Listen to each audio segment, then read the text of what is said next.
بسم اللہ الرحمن الرحیم۔ حضرت ابن عمر رضی اللہ تعالیٰ عنہ بیان کرتے ہیں، رسول اللہ صلی اللہ علیہ وآلہ وسلم نے فرمایا، یہ سعد بن معاذ رضی اللہ تعالیٰ عنہ وہ شخص ہے جس کی خاطر عرش لرز گیا، اس کے لیے آسمان کے دروازے کھول دیے گئے اور اس کی نماز جنازہ میں 70,000 فرشتوں نے شرکت کی، لیکن اسے بھی قبر میں دبایا گیا، پھر ان کی قبر کو کشادہ کر دیا گیا۔ مشکات المصابی حدیث نمبر 136۔ حضرت اسماء بنت ابی بکر رضی اللہ تعالیٰ عنہ بیان کرتی ہیں، رسول اللہ صلی اللہ علیہ وآلہ وسلم خطبہ ارشاد فرمانے کے لیے کھڑے ہوئے تو آپ صلی اللہ علیہ وآلہ وسلم نے فتنہ قبر کا ذکر فرمایا، جس میں آدمی کو آزمایا جائے گا۔ پس جب آپ صلی اللہ علیہ وآلہ وسلم نے اس کا ذکر فرمایا تو مسلمان زور سے رونے لگے۔ امام نسائی نے اضافہ نقل کیا ہے، یہ رونا میرے اور رسول اللہ صلی اللہ علیہ وآلہ وسلم کا کلام سمجھنے کے مابین حائل ہو گیا۔ جب ان کا یہ رونا اور شور تھما تو میں نے اپنے پاس والے ایک آدمی سے کہا، اللہ تعالیٰ تمہیں برکت عطا فرمائے۔ رسول اللہ صلی اللہ علیہ وآلہ وسلم نے اپنے کلام کے آخر میں کیا فرمایا؟ اس نے بتایا، آپ صلی اللہ علیہ وآلہ وسلم نے فرمایا، مجھے وحی کے ذریعے بتایا گیا ہے کہ تم قبروں میں فتنہ دجال کے قریب قریب آزمائے جاؤ گے۔ مشکات المصابی حدیث نمبر 137۔ حضرت ابو ہریرہ رضی اللہ تعالیٰ عنہ نبی کریم صلی اللہ علیہ وآلہ وسلم سے روایت کرتے ہیں، آپ صلی اللہ علیہ وآلہ وسلم نے فرمایا، میت قبر کی طرف جاتی ہے تو صالح آدمی کسی قسم کی گھبراہٹ کے بغیر اپنی قبر میں بیٹھ جاتا ہے، پھر کہا جاتا ہے تم کس دین پر تھے؟ وہ کہے گا اسلام پر۔ اس سے پوچھا جائے گا یہ آدمی کون تھے؟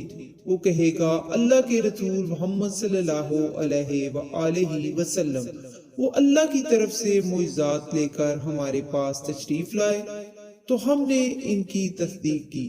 اس سے پوچھا جائے گا کیا تم نے اللہ کو دیکھا؟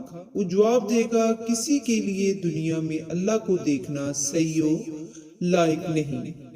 اس کے بعد اس کے لیے جہنم کی طرف سے ایک سوراخ کر دیا جاتا ہے تو وہ اس کی طرف دیکھتا ہے کہ جہنم کے بعض حصے بعض کو کھا رہے ہیں۔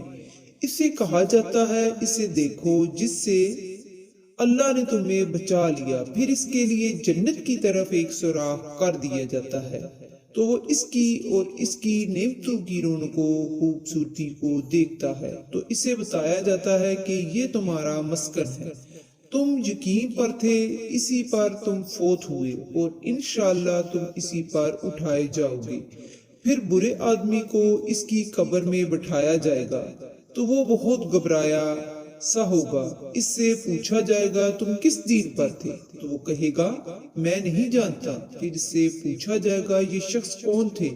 وہ کہے گا میں نے لوگوں کو ایک بات کرتے ہوئے سنا تو میں نے بھی ویسے ہی کہہ دیا۔ اس کے بعد اس کے لیے جنت کی طرف ایک سوراخ کر دیا جائے گا تو اس کی نعمتوں کی رونق و خوبصورتی کو دیکھے گا تو اسے کہا جائے گا اس کو دیکھو جسے اللہ نے تم سے دور کر دیا۔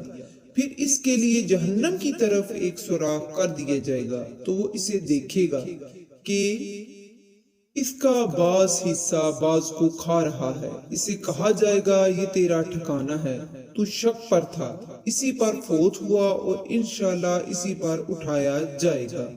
مشکات المصابی حدیث نمبر 139۔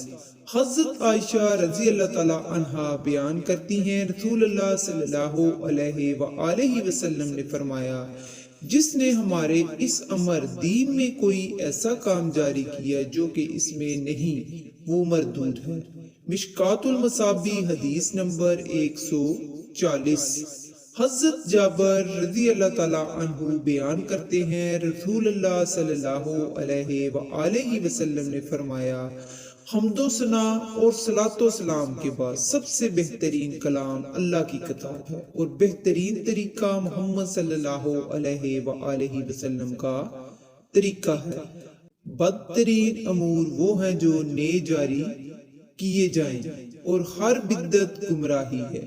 مشکات المصابیح حدیث نمبر 141۔ حضرت ابن عباس رضی اللہ تعالی عنہ بیان کرتے ہیں رسول اللہ صلی اللہ علیہ وآلہ وسلم نے فرمایا، 3 قسم کے لوگ اللہ کو سخت ناپسندیدہ ہیں: حرم میں ظلم و ناانصافی کرنے والا، اسلام میں جاہلیت کا طریقہ تلاش کرنے والا، اور بڑی جد و جہد کے بعد کسی مسلمان کو ناحق قتل کرنے والا۔ مشکات المصابیح حدیث نمبر 142۔ اور رسول اللہ صلی اللہ علیہ وآلہ وسلم نے ارشاد فرمایا، اللہ اس کے چہرے کو روشن کرے جو حدیث سن کر آگے پہنچائے۔ صلی اللہ تعالی علیہ وآلہ وسلم۔